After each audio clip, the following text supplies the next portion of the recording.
It's the point of maximum financial opportunity as Bitcoin stares the big pivot right in front of our very faces. This is a scenario that we've been preparing for on this channel for the past 3 to 4 weeks now, with a likely rally to 45 to 46,000 bucks.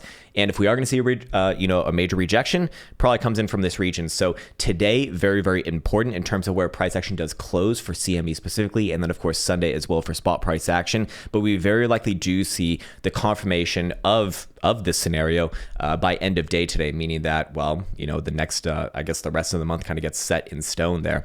Anyways, without further ado, we can just jump right into this one, starting off with the daily look. Daily Bitcoin HPDR bands is brushing up right alongside the top side of the blue 50% of historic returns range highs. Again, this was yet another Senor Bing and Mr. Bong play right here, as Bitcoin reclaimed the median a few days ago on the 7th, and now testing basically the top side of this already. So what does that essentially suggest? It essentially suggests that, hey, if Bitcoin is going to have a rejection, this would be a great place for it. This would be a great place for it, essentially. Simultaneously, that means on the other side that if Bitcoin were to close above this region on the daily for spot price action, it is 46,550. That would be also indicative of, Bitcoin's going to scream on to much higher prices, probably into the deep $50,000 territory. On top of that, we do see, if we were to draw a nice Fibonacci retracement from the high to low of this current consolidation. Where's my damn fib? There it is. We can see that Bitcoin is pretty much right at the 786 as well. It's a little bit higher, pretty much exactly actually in alignment, now that I recognize it, with the blue 50% range highs here on the daily. So again, if you are going to be bearish, that is the place that you're looking for on a rejection. To take this even one step further, we can go over here to the 5-day time frame, which is closing tonight, and this is actually going to come into many parts of the analysis for today. But if Bitcoin does close above the median right here, which is 46,520, again closing at end of day today, then I believe we'll have yet another Senor Bing and Mr. Bong play.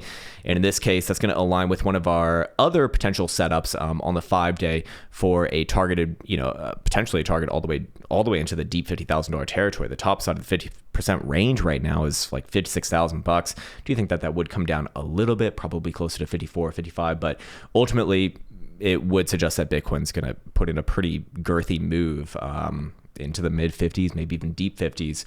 So again, if you do see Bitcoin close above those two regions today, that would be good enough, amongst other things, to call for major continuation. Probably not going to happen all in the same day or in the same 5-day, but throughout the rest of the month of February. Yeah, at that point, I'd really have to say that, hey, my sort of idea looking at a likely rejection here would just be wrong, and fair enough. That's part of the game. I understand that there's going to be some probably some snarky YouTube comments coming in from that, but fair enough. At the end of the day, I'm just going with statistics and what's most likely, typically speaking, and more often than not, it's going to be right. In some cases like this, could be wrong. So it's just way you cook your crumble sometimes.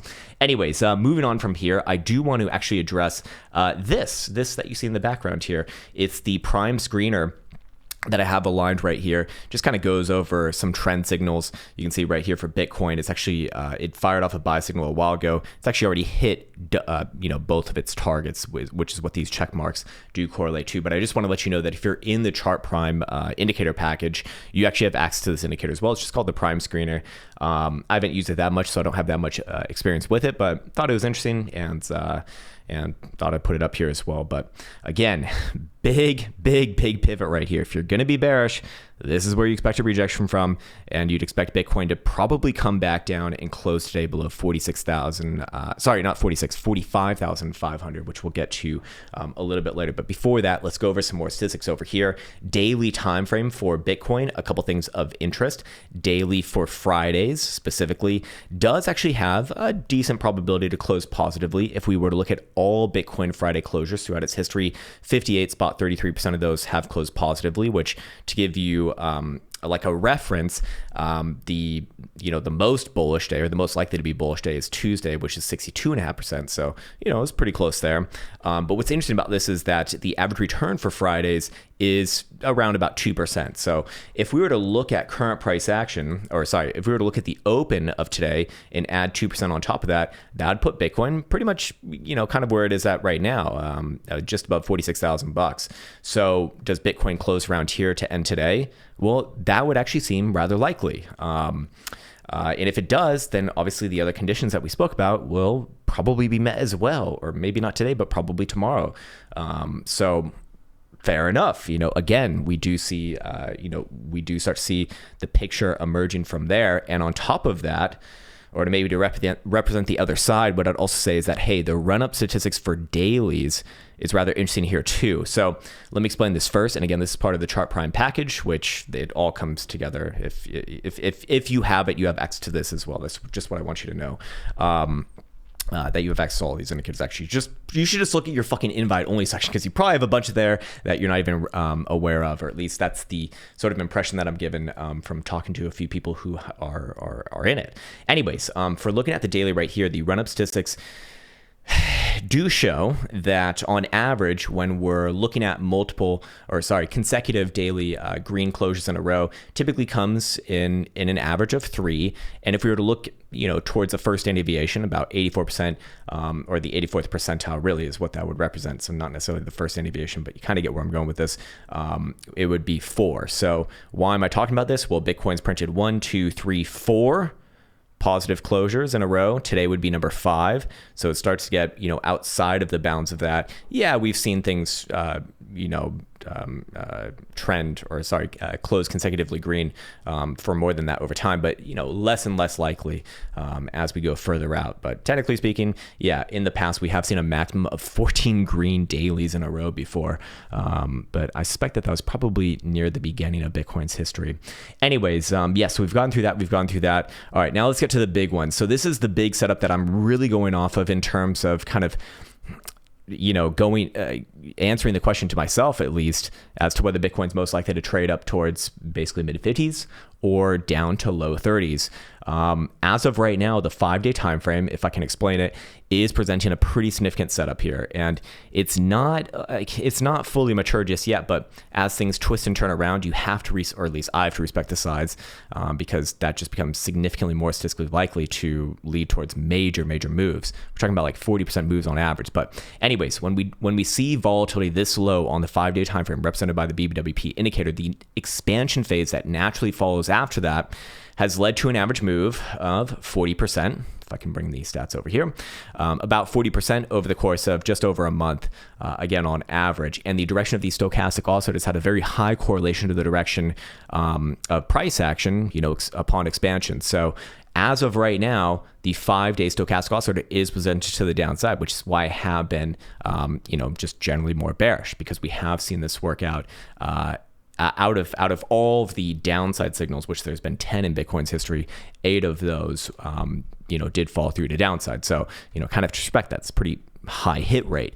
But as you'll notice, the 5-day pivot here is 45,550. So running it back to what we were speaking about earlier, if you're going to be bearish as well, there's a very obvious signal that you'd be expecting today as well. You'd be expecting Bitcoin to come back down and close below 45,500 by end of day, thus confirming a rejection of the daily bands and the 5-day bands. And we'd start to see this become relevant over here as it still maintain that overall downside posture. But while you would expect that it would be very, very easy if Bitcoin did that today to call some downside. It doesn't necessarily have to happen on this exact closure, but if you see it maybe in the next 1 to 2 periods turn back down, okay, yeah, that's very, very likely. And the reason why I bring that up is because when we compare that against the 5-day time frame for CME, we don't necessarily see the same thing. We see that the current pivot for the 5 days is 48,500, and usually I want to see these things kind of operating hand in hand, in lockstep. Like I want them to show the same shit. So I mean, it could be that Bitcoin, pops above 48.5 for the next period closure here, which is in the next 5 days for CME, not tonight like it is for spot price action, but you'd kind of expect both of those to be met. So what does that essentially mean? That essentially means that if you are going to be bullish on Bitcoin from here, you'd probably be expecting, you'd definitely be expecting Bitcoin to close above 45,550 today. And then you'd want to see on the next 5 day for CME, Bitcoin actually close above 48,500, which again is not closing today. It's closing in 4 days, 4.5 days basically. So, it'd be one thing before the next, but that'd be basically suggest that Bitcoin continues onwards from here, like immediately. So I thought that was rather interesting just because, well, I think that would kind of put a lot of this time schedules ahead of what of at least of what I was looking at before, because I was looking at most of the first half of February to be pretty damn boring. And I mean, we're almost at the end of the first half of February, to be fair, and it has been mostly boring except for like the last couple of days. But fair enough, things may potentially moving a little bit faster, so all good. Anyways, on top of that, and to actually strengthen the upside case, we can go over here to the daily the daily Gaussian channel, and we can actually see that Bitcoin has broken above the top side of the Gaussian channel for the first time in a very long time. The last time we saw something like this happen was back on over here in October of 2023.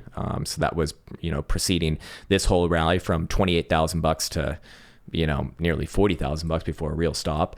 The time before that was over here. Again, nice little interim rally. Didn't really produce all that much, to be fair, but you could also argue that this was red, so it wasn't as powerful as a signal. Over here, again, pretty impressive continuation from the break of the top side to the next high, 33% move. Same thing over here, very large move, and so on and so forth. So that would also be that would certainly be in favor of supporting the upside as well. So, I'm starting to see more and more things here that do support the upside. And of course, as a trader and as I don't want to say the word analyst, because I don't consider myself an analyst, even though that's what I do on YouTube, I guess. But just to me, analysis is like kind of worthless. Trading is where you actually make your money. But in this case, as far as as far as analysis goes, it's like you have to be respectful of that and have to be able to change around if that is going to change around. And looking at the 5-day pivot over here, if Bitcoin reclaims that, I mean, it's going to be hard for me to be bearish. It's going to be hard for me to be bearish, and realistically have to be I mean, at least for myself, I'd have to be respectful of this setup right here. And again, I don't think I went over this probably well enough, but in terms of average move from this setup on the 5-day, we expect on average like 40% with a standard deviation of 7. So we're talking on like the lower end, like a low 30% move. We're talking on the upper end, like close to a 50% move. I mean, these are big fucking moves. So, putting that in context, 40% from the low, that puts Bitcoin at $54,000, and 40% from the high puts Bitcoin down around $32,000. So that's why I do say it's kind of the point of maximum financial opportunity, just because, if you are bearish, like this is kind of where you be expecting that next, local high before turning back down in the next, I would say 10 days now, minimum. And if you are bullish, you kind of just expect things to scream from here within the next 5 to 10 days, a little bit faster than that. So fair enough. And I expect that we're going to get a lot of answers to these questions tonight. So fair enough. Yeah, I think that's probably a good place for me to be leaving off. Kind of is a good place to be looking for a pullback, regardless of whether you're bullish or bearish, though, right here. Anyways, I'm rambling on at this point. I'll leave it right there. As always, I want to say that if you find this content valuable or in any way meaningful or anything like that, please consider like, subscribe. It massively helps out the channel. And other than that, I'll be signing off for today. I want to wish you the best as always. Take care, much love, and see you hopefully soon.